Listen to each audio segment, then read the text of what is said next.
Mm-hmm. Okay.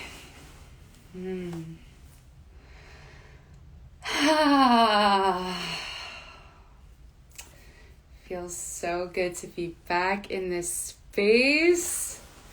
Meow.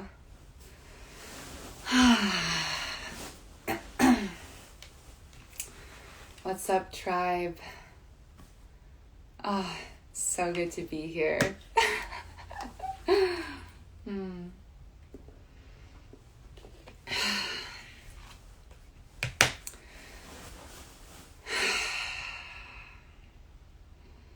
Hello, hello, hello. I feel completely resurrected. I feel like I've been mysteriously quiet in this space, and my hope, my prayer is to share the personal, to share where I've been, and more importantly, where we're going. What's up, Robert? The more personal, the more universal, the more people can relate and feel seen and witnessed. Oh, hi, Charles. So yeah, my prayer is that all bodies who come into my space feel radically included, liberated, loved, welcomed, and seen and heard. And I've been hopping through portals and jumping through cosmic vortexes and feeling at a loss for words. To be honest, I felt at a deep, deep loss for words. There's this gap between my lived experiences and speaking about them. And well, there was, right? And so I'm at this place now where I'm grounded and landed and really, really excited to speak to codes and downloads and wisdom that has come through, and how my presence as a leader, a coach, an entrepreneur, a sister, a lover, a friend, this is all shifting. So I started traveling 4 months ago, just before Halloween, and that was the day that everything truly changed, the day that I decided to be nomadic. I had no idea what was ahead, where I was going, where I would be. And what's beautiful is right now I'm live in Pennsylvania, the state that I was living in before I became nomadic.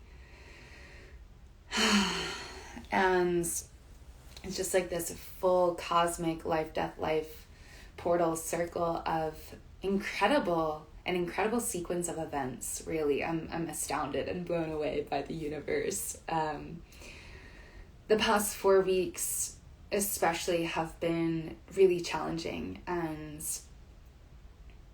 I've felt like a soldier, so many moments where I could have broken down, and instead I chose to break through.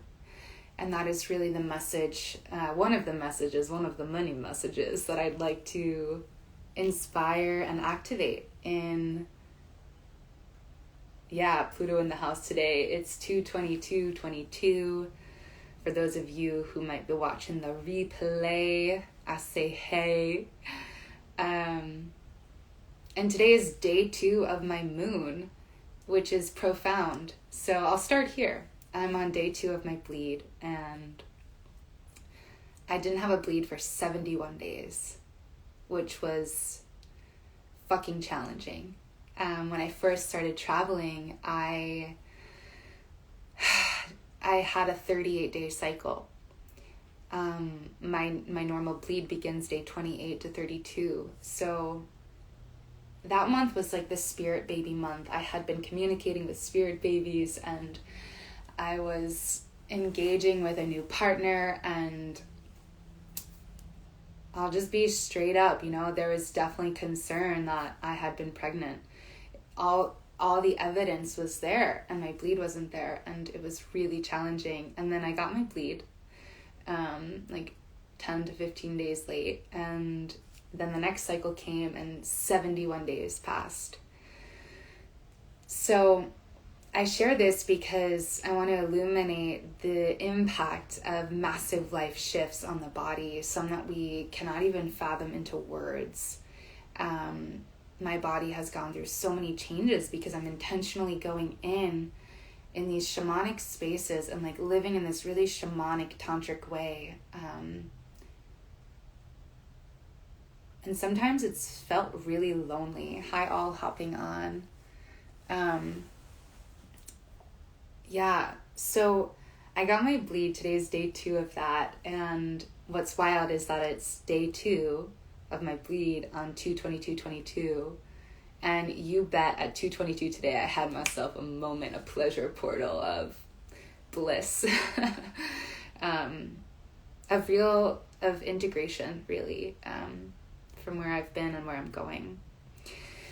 So yeah, I just want to speak to this piece first. So this live, it's called The Thick and Nasty, and I want to speak to that in a moment, why I named this The Thick and Nasty Live. But before that, yeah, the body's, I live by my cycle. I live in attunement with my inner winter and my inner summer, fall and spring. And I really use this as my compass for how I show up in my relationships, in my business, working out, exercise, like movement, my self-care. And I felt really in the dark the past 71 days.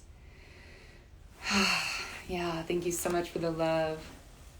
And then after sitting with ayahuasca for the first time back in January, traveling then to Denver and like going through this vortex there for a few days, and then road tripping like 15 hours in a snowstorm, and then spending a week with other tantric facilitators, experts in the field of embodiment, of somatic practice, ritual theater. We were doing a collaboration lab, a creation lab for a project that I'm super stoked to share in the future, that's launching in May. And then from there, my grandma went into hospice at the beginning of that trip, and then she transitioned out of her body just after that collaboration retreat ended. So we flew to New York and then back. And anyway, I'm sharing all this. It was a lot of travel. And then I road tripped to Philly. Now I'm here, grounded, landed. And of course, 2 days later, my bleed comes, which is just profound to witness how the body's timeline, new timelines are always being created. And if you're in a body that bleeds and you're curious to talk more about your moon, I'm happy to share resources and different tools and practices that help me to know where I'm at in my cycle. I haven't taken birth control in well over 6 or 7 years, and there are different signs that our body produces that can let us know if we're nearing our moon or ovulation. And anyway, I'm so grateful to have my blood back. I had a ceremony last night in the bath, and then today with painting, and I'm ecstatic to be back in a body that I know is bleeding. What's up, Mr. Murphy? Hello. So, Thick and Nasty. Why did I name this live The Thick and Nasty? I was in a sacred mushroom plant medicine journey with a lover of mine about a month ago, and we just got into this portal of thick and nasty, and we would look each other and be like, show me all your thick and nasty parts. I just want all the thick and nasty parts of yourself, right? And then we started embodying what we are naming thick and nasty. What's up, Camille? So the thick and nasty, in my experience, has been, and integrating what's thick and nasty has been life-changing for me since I've started embodying this way of being, this belief. And I believe that what's thick and nasty includes all of the parts of ourselves that we unconsciously repress or suppress, all of the parts of ourselves that we are told to be ashamed of, that they're deemed unworthy, that if you show this part to another person, or this desire, this fantasy, this want, this need, this fear, it could be any of that, right? If you show this thick and nasty thing to the other person, you won't be loved. You won't receive love. You won't be worthy. You'll be abandoned and rejected. Thick and nasty could also be a body part that we are ashamed of, or don't pay attention to, or avoid, or numb out, or judge, criticize. Again, it could be an emotion, a feeling. It could be a fantasy, your deepest, darkest sexual fantasy. It could be a kink that you have, something that really turns you on, that is just so naughty and forbidden. What happens when we expose our thick and nasty parts? Radical inclusivity, right? And togetherness, because again, I started this by saying the more personal, the more universal. So the more we can show up to life exposing the parts of ourselves that another part is saying, don't say it out loud, don't say it, for fear, right, around being rejected or whatever it is. Say your don't say it's. Say the don't say it's and own them. And witness how, for me, like I'm witnessing how when I say the don't say it's and move from concealed to revealed, I feel lighter and more levity on, in my sensational landscape. But I also feel more intimate and connected to people I'm relating with. And it's only through relating that we can really heal some of these deep, dark core wounds that produce these thick and nasty concepts where we're told and we tell ourselves, don't show this part. So I've been in all that to say, to give you the overview there, I have been in some really thick and nasty portals recently. And I've gotten more brave. I've accessed more bravery. I have not gone gently into these dark, dark days. And it's my prayer that we all can trust the cycle of life, death, life.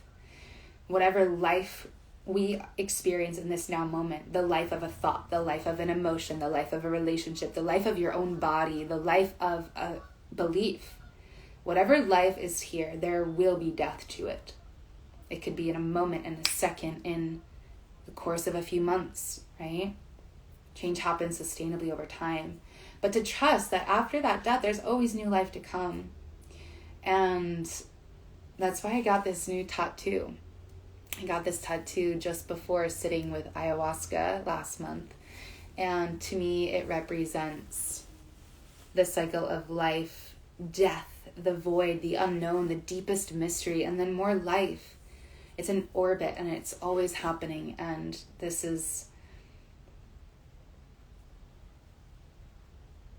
it. Where are we not trusting where there's not more life to come? And because of that, then clinging and hanging on to the life that's here, even if it's counterproductive to our soul's passion and desire and mission. So when we're moving through these shamanic portals of life and death and more life coming, and for me, this has presented itself in my open relationships. I have multiple lovers, and it's presented itself in our dynamics where there's moments when there's a lot of life to the relationship, and then one of us is traveling and it almost seems like there's a death, like there's an absence to this person's presence in front of me, right? And then more life.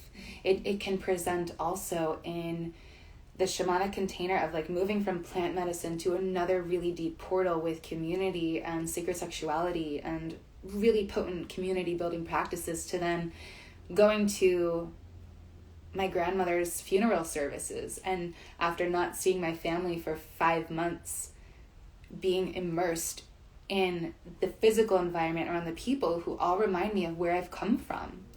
And I love them deeply. It's a beautiful reminder of the growth and the changes I've experienced, and to even be relating with people I haven't seen in a while. I mean, now that I'm back in Philly, I'm about to see a bunch of friends I haven't seen in months, and it's like, I wonder how this person interacts with me, how they might be interacting with me. And I mean, this goes for me too. It's like when we haven't seen someone in a while, we're relating in the way that we remember relating with them, maybe projecting or sharing assessments or assumptions that this person no longer holds the embodiment of. I had a craving, an eye for more, a hunger, an ache for change, for deeper depth, for more intimacy, for expansion, for risk. And I follow that. I follow that every time.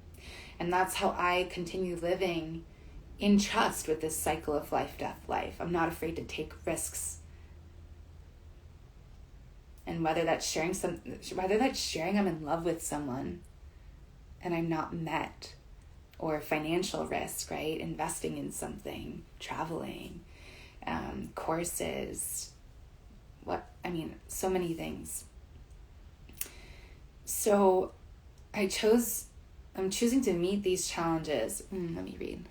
Thick and Nasty share, self-pleasured observing a body-painted being in a JOI today and came on envisioning erotic embodiment and nature ceremony, trusting.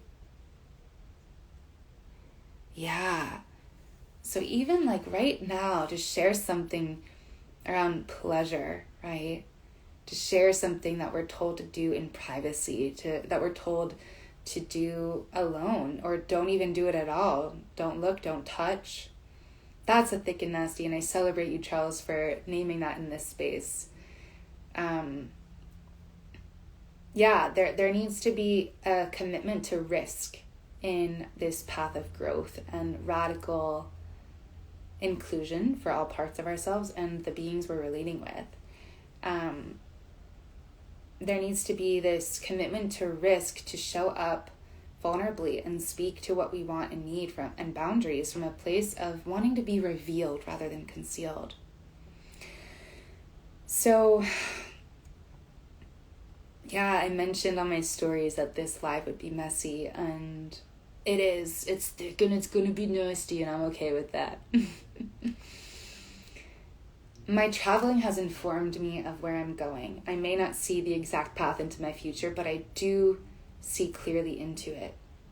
I may not know all the steps, but that's all I need to become prosperous, successful, and have abundance of soulful, heartfelt, heart-centered relationships in my life, and have a wealth of health and love and money. And I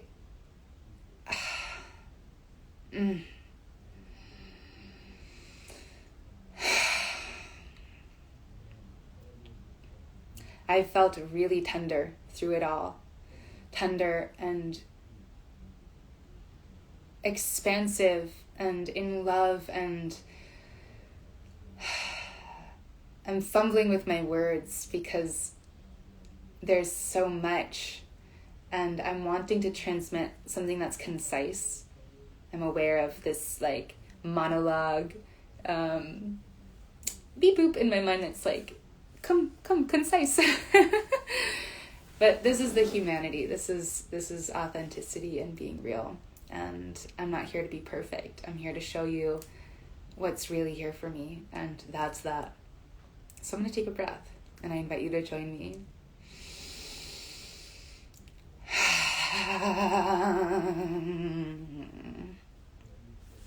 Hi, friends. Yeah. So within these few realms, I want to talk about plant medicine, sacred sexuality, polyamory, open relating, and being on the road. Like these experiences and the stack, the accumulation of events that I've been experiencing are wildly shamanic in nature and incredibly cosmic. Like, I don't have words for it.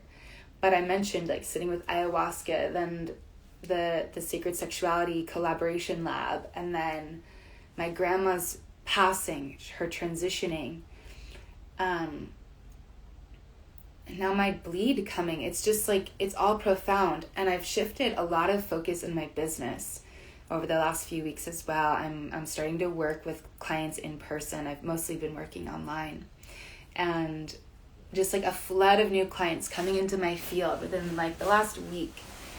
And clients that are like the best fucking clients that I'm so excited to be working with. Gosh, it blows my mind. I see this path of taking risk, of stepping into the unknown, of making love to the mystery, of revealing all the thick and nasty parts of ourselves, like as being the gateway, the highway to receiving our desires and actually living the life of our dreams. And if you're over there and you're like, what the fuck, how, or you're triggered by my expression of joy and like radical contentment with where I'm at in life, I want you to know that like I've been there. I found myself living a life that wasn't truly mine. I collected stories, identities, beliefs around them and trusted them all to be true. And I found myself speaking words that weren't mine. I found myself doing work that didn't bring me pleasure. And I realized that even though I've received a lot of societal shaping, I was the one that put myself there. And I was living in a disenchanting cage. And now I'm over here, feral kitty cat. They cannot keep me tamed, right? So it's possible for all of us. Radical change. And being in this whirlwind of highs and lows of some of my darkest days. Like last week, I got really sick and I had a fever for like 5 days, and there was other symptoms and other things going on in my body. I also didn't have my bleed yet. I was feeling like the most shameful and dark and not at home in my body I have felt in fucking months. And it felt so unfamiliar to me to be like in this portal where the only things I was doing was self-care. Like I had no capacity, no space for holding conversation with anyone other than Kyle, my love, who I'm traveling with. We were just there like holding it down for each other. He was also sick. So, I mean, some of my really darkest days, and here I am on the other side, having my bleed, like in ecstatic bliss and showing up for life with radical aliveness. So there's that cycle again of life, death, life. In those moments, rather than breaking down, I fucking chose to break through, right? The level of breakdown that you can imagine in your current situation, it is equal. It is correlated to the amount of breakthrough that we can experience from our challenges and perceived limitations. So I'm just like so thrilled to be confronting these stories and old paradigms and burning all these unconscious contracts that I've made in my past. You know, creating safety where I once had fear, and asking myself, where am I relying on a false sense of safety? All of these inquiries, all of these codes are available to all of us. So I want to see, for those of you who are here live, does this feel resonant? You know, are you vibing with this? I'm just being free, thick, my nasty self here, showing up. I have no agenda for this live. But it has been too long. I feel like it's been a long time since I've showed up here, and I'm really excited that I'm back. And yeah, I want to take a breath right there. Thank you for the love.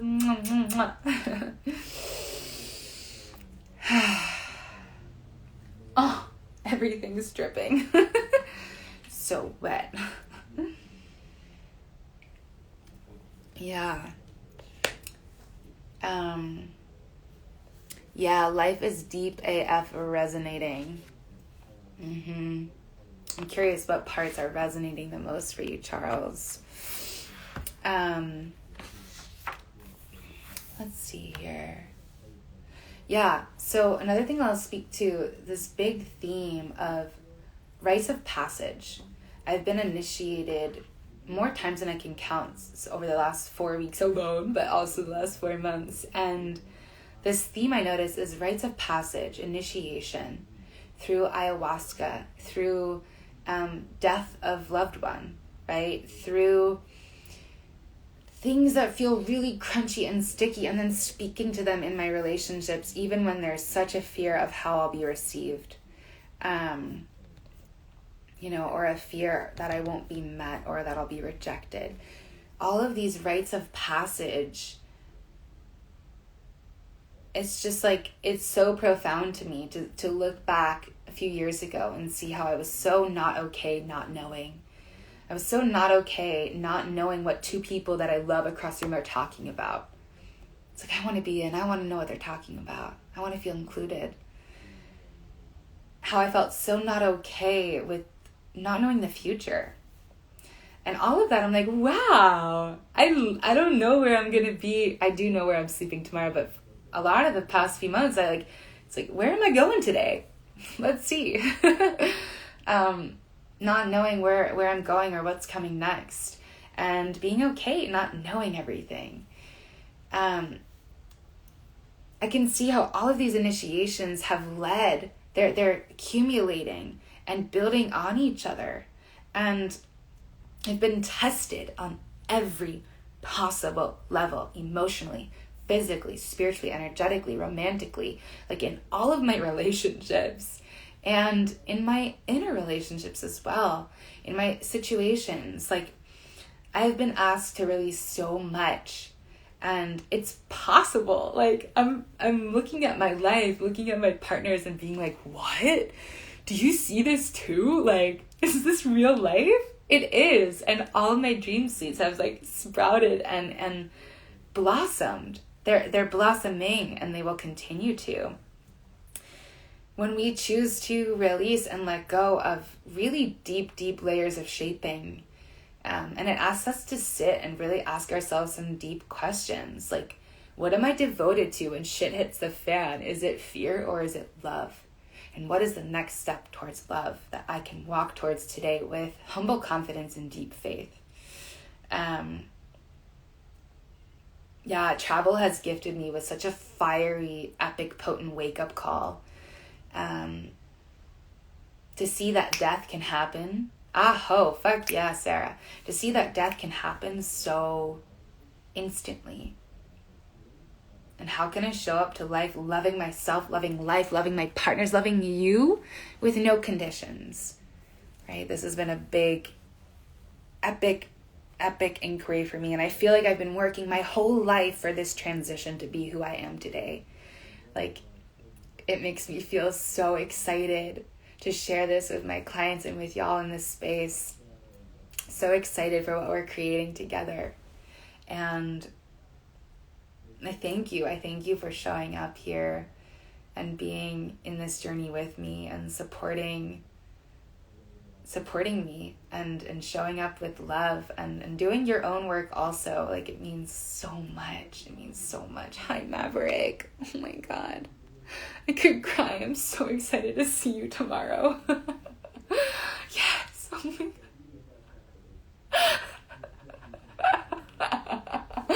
I love this human who just came on the live so much. I love you, Maverick, so much.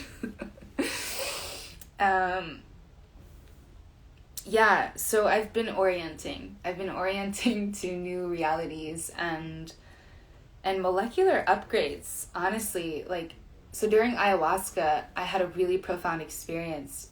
I was such a clear open channel. So many hours of light language came through. I've never experienced it before. And I would transition to from light language and allowing these like ancient tongues to come through. It was really epic. To just talking. And one of the guardians there, sweet beloved angel, was so there with me. I love this human so much. Reflected back to me, the following days after sitting each night, some of the things I said. And I mean, I was definitely aware and could remember, but I remember having this journey. I was crying on the bathroom floor, and it was like the thickest and nastiest. Like, we're told not to put our face on the bathroom floor. There I was, like boogers all over, like so deep in it, and crying. And having this really profound experience of the lineage of mothers in my family, knowing that my grandma was about to pass, And also being not aware of where I'm at in my cycle, right? I didn't have my bleed at this point. I'm like, I'm in the ultimate mystery. I could actually be pregnant right now. I will name, I don't always have protected sex. And so that was a real, with some of my like more main partners that I'm interacting with frequently. But that was like a really big moment of like, these pregnancy tests could be wrong. It could be false negatives. Like, what if I am? And feeling, there was this moment where I almost felt my grandma's soul leave her body, and I'm over here in California, across the country, like questioning if a soul baby just came into my body. I share this because this is like, I mean, it definitely illuminates some wild synchronicities based on the story I've shared so far. For those of you who hopped on late, you might need to watch the replay. Meow. Love you. Thank you for being here. But orienting to new realities and possibilities from that experience and seeing what's possible and seeing that there's so many other possibilities that we haven't yet seen. Like, I was hopping to other dimensions and portals and cosmic creative caves. Like, it was wild. And so I've been through this series of really profound experiences where I'm just like a baby orienting to these new molecular upgrades. And I'm finally starting to like live by my own rules instead of what's expected of me. And it feels really fucking good. And that's shifting in my business. Working with clients is truly an extension of who I am. It's amazing. I'm so ecstatic with the women I work with. I've also started to work with male-bodied and male-identifying people, which is really exciting. It's my first time working with this population in a coaching container, tantric embodiment sessions, and seeing clients in person, bringing together all my tools, and then integrating sacred sexuality as well. And I mean, I'm just so ecstatic for all of these changes and upgrades. And there's a lot that will be shifting in this space on Kristen Creatrix Instagram realm. My way of relating to Instagram has shifted so much.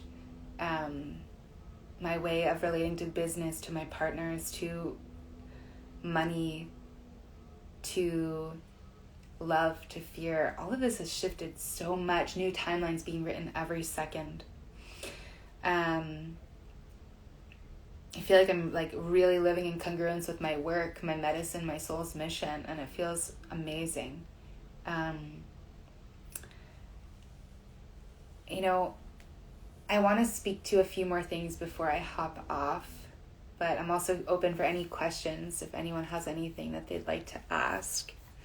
Hello.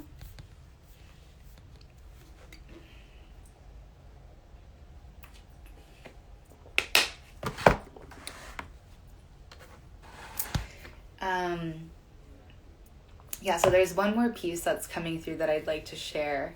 And it's around being a champion of epic love. Sarah, I love you so much. I know I owe you a text message. Meow. Okay. Yeah. For some of you, you've seen I'm traveling with Kyle. We met at ISTA Level 2 back in early November.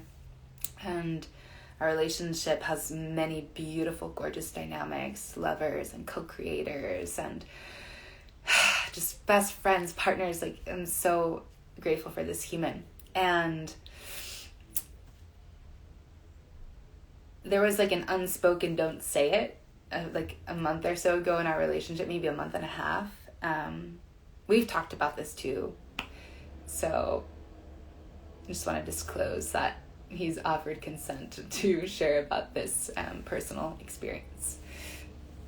There was a moment when I really wanted to be like this fierce warrior and show up and tell him I was in love with him. And I felt nervous because I felt like he wasn't going to meet me there. I felt like he wasn't feeling in loveness with me too. And I told him that I was in love, and I wasn't met right away.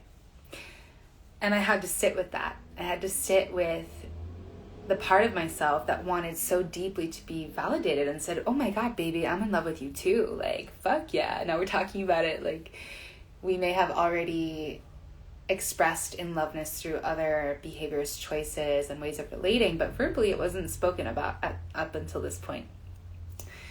And anyway, I wasn't met right away, and it created a lot of discomfort in my body. Like, where am I inhibiting my expression of love for fear of rejection? Where am I inhibiting my expression of love in fear that I won't be met by this other person, right? And to be a devotee and a champion of love, to find shelter in epic love, means to not hold it back. And so I've been in this portal, falling in love with people and sharing, I'm in love with you. Like, falling in love and allowing it to be witnessed and seen and expressed. And getting back up and committing to it, even when there's a part of me that feels like afraid or too much or whatever it is. Scared doesn't mean don't do it. If there's like a few things that I want to really convey in this live, scared doesn't mean don't do it, right? And this stops with me. This is generational healing that I'm doing, that we're doing together in the field with my clients, with like, I'm sure many of the people who are tuning into this also, right? Generational healing, putting on our crown and saying like, this stops here, and doing this work for the generations before us, the generations to come, our children's children, right? So I'm sharing all of this because when we can access that deep epic in loveness within ourselves, which I've done the work to do, like, that's given me the ability to show up and claim my in loveness with another. And that alone has been such a liberating experience, where it used to feel thick and nasty to say something so vulnerable. And now I'm like, hey, I'm so excited to tell you this, and dance with me here if you want to, but I don't need anything from you. And that's what I really trust loving without conditions means. I want to know in my bones that love doesn't mean possession or claiming of another or obligation or even commitment, right? So we can still feel epic love and not need commitments from other people. And this has led me to instead dilute love or tame it down, devote to it even more. And I know we started in a totally different place on this live, and it's evolved so much. I'm enjoying this transmission that's coming through. Yeah, right? Being in love is awesome. Why not talk about, I'm in love with you, Sarah. Claimed. I'm in love with you so much. I just saw like rocket ship of hearts come up. I love it. But yeah, it's like, how can we stop making it mean we're unworthy if someone doesn't meet us there? Love you so much, Charles. Big love. Tongue twister. Right? How can we stop making it mean that we're unworthy if we're not met? And being on the road, I'm meeting so many people and falling in love and then taking off and being in new portals and all of it. What does it mean to just allow that experience, to take the risk? You know, I can hold the part of me that wants to be met by another now without attaching it to the actual person, right? It's all an opportunity to deepen epic, juicy love within myself. Can you explain the not needing commitment from the other? Yeah. Thank you for asking. For example, sounds revolutionary, but I don't fully grasp. Beautiful. Yeah, I'd love to speak to that. With Kyle, I shared my love with him from a place of wanting to be revealed rather than concealed. And I knew it in my bones. I might not be met. There's actually a question mark here of if the lover I'm traveling with and like going on road trips with and living with currently like is in love with me. And that's okay if he's not, but I didn't know. So not needing the commitment, I was holding on to this thing of like, I'm in love with this person and they don't know about it. But like, I feel like I'm hiding something. So it was more for me than it was for him, right? It was more for me than it was for me to get validated that he's also in love with me. I said, I'm in love with you. There's nothing for you to do. I don't need anything from you. I don't need you to love me back or whatever it is. I want to dance with you and I want to deepen with you. And I'm fully prepared and okay for you not to meet me here.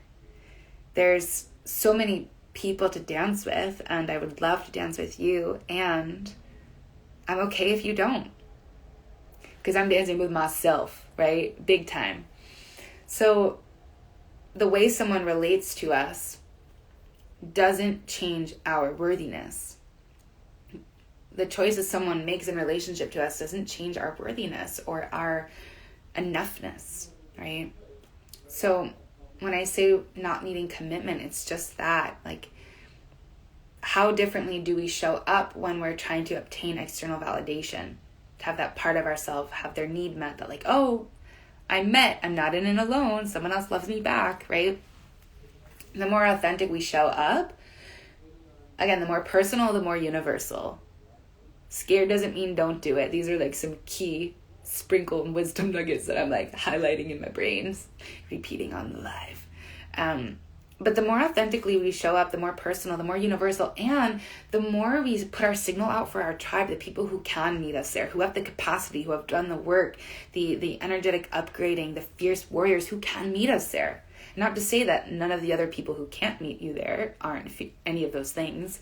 Because at the same time, you'll also attract more judgment and criticism the more that we show up and be ourselves authentically.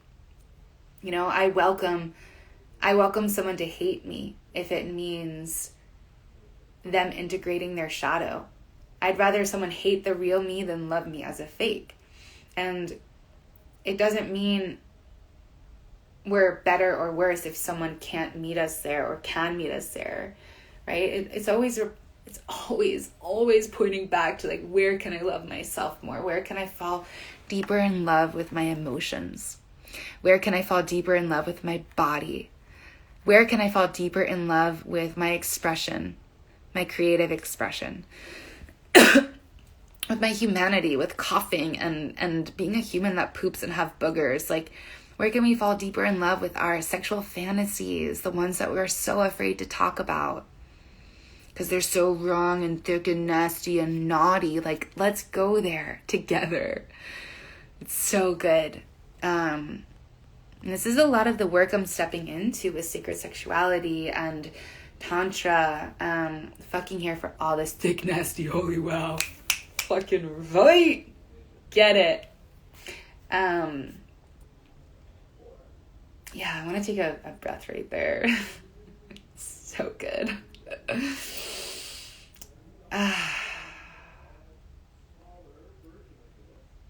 Yeah. Let's see what else might want to come through. Hi, Willow.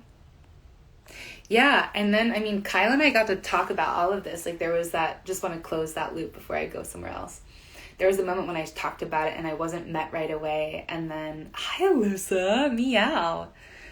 And then we ended up talking about it the next morning. And he was like, honestly, I was really tired when we were talking about it. And I am also in love. And then I got to share, like, wow, for a little bit, close to 12 hours. I mean, most of those hours I was sleeping, probably more than 12 hours, right? It's nighttime to the next morning. I had to sit with like, wow, I just said something radically vulnerable and I'm okay. I'm okay that I wasn't met, right? But there was definitely some discomfort there around like wanting to know, how is he orienting to me? And all of that to say is, I know that I have a wealth of what everyone wants, and it's love. We all want love. Everything. Okay, this is about to drop some bars here. Shout out to Kyle who transmitted this message. We've been talking a lot about this. The community we're in, we've been in pretty much constant ISTA shamanic containers for 4 months. Like, if you know about ISTA, it's the International School of Temple Arts. It's a mystery school that does sexual shamanic spiritual initiations. It's fucking dope. It is life-changing. I'm going to a bunch this year. I'm working with a lot of people in the team and on the field. Anyway, we've been in like really deep places where sacred sexuality is a high priority for my friends and my community. Conscious sexuality and nudity and relating and body inclusivity, radical inclusivity. And we have a wealth of what everyone wants, which is love, right? All the money that circulates, like, it's all circulating for sex, essentially, for love and connection, right? Am I right? Like, this is a fact. This is a true way that our society operates around money. And all of the money circulating is so people can get or give love in some way. This is what I'm like, this is a conversation, a study I've been in with Kyle and my friends, my lovers. And we have this really hot commodity and abundance of it. And I'm finally at this place where I'm like, wow, I'm so in love with who I am that I can like share my in-loveness now so much more openly, from a place of knowing that I belong, from a place of knowing that I matter, from a place of knowing that my presence is sacred, worthy, and going to change lives, and fucking share it with everyone.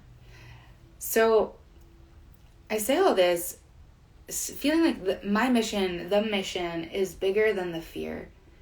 And I've done a lot of inner work for the past several years around this. And like, since I've become nomadic, I'm finally like relishing in and dripping in the fruit of my devotion to love and to truth, my integrity for truth, the bedrock of truth that I've been building for my relationships, my ones inside of me and outside with other people.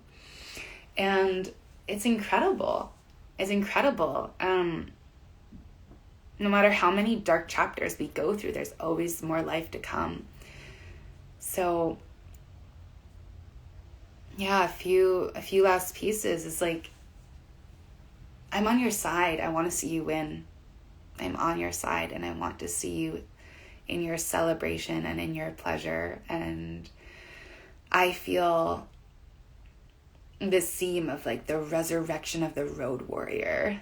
This phrase keeps coming up for me, who where I feel like I've died so many times over the past few months, and just like being asked and initiated to release these versions of myself that are no longer serving the mission of love.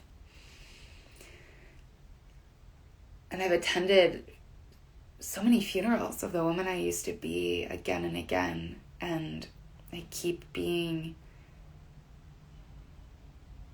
abundantly reborn.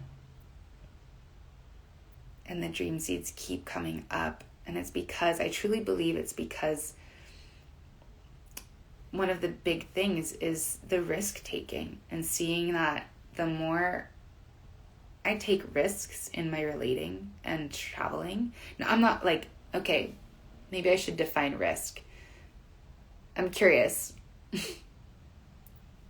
Some of you on here are like, what kind of risks is she taking over there? Like, I mean, some people have, we all perceive risk to be different, but the risk of being vulnerable, the risk of saying what's real, even when there's a part of you that says, don't say it, right? This is what I'm talking about.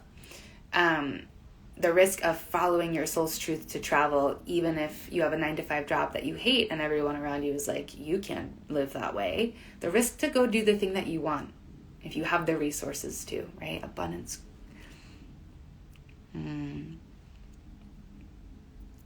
Yeah. Oh, fuck yeah. Those are some potent words and codes. Embodied regenerative manifestations, creative pleasure stations. Yum. Cool. Yeah. I'm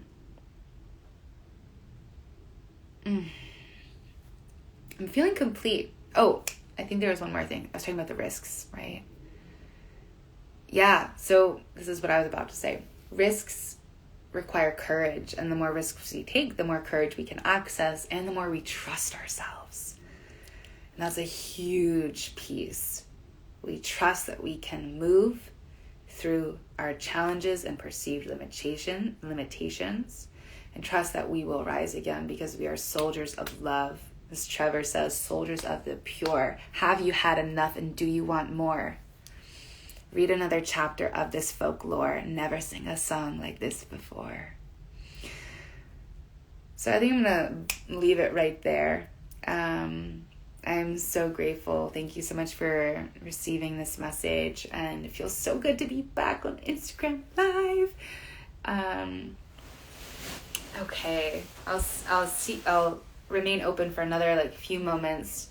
If anyone has any questions, I'm here to serve. It is my deepest passion. You can also DM me. Hit me up in the DMs. And we can chat there as well. But yeah, I want to end by saying thank you to all the past versions of myself who have taken the risks and said yes and claimed her no. And for you as well. Thank you for claiming your yes, your no, for trusting, for taking the risks. Ooh, thank you, beauty. Meow. Love you so much, beautiful sister. And I am a walking, breathing testimonial of this work that I'm living in. I'm astounded as I started this live at a loss for words, and then here we go, almost 1 hour later, so many words. Truly feeling at a loss for words with how many shifts have happened in my life, and it feels really wild to be back on the East Coast. For those of you who are on the East Coast, I'm offering in-person sessions for tantric embodiment, coaching, mentoring, Reiki. Feel free to hit me up. I'll be here just for a few more weeks. And so excited to be seeing clients in person. It feels so good. But yeah, I have space for clients who are ready and hungry and aching to be guided and held in shamanic container with me one-on-one. What is going on with this beanie bag chair? Okay. I do have space for new clients. I'm closing a few packages this week, and if you are feeling the pull, I welcome you to send me a DM. And yeah, a lot of the models in which I used to subscribe to in my business are shifting, and I'm feeling very, very open to make my work more accessible by offering different packages and payment plans, which I'm so excited about. I love you all so deeply. Thank you for being here, and many blessings. Bless, bless, love, love.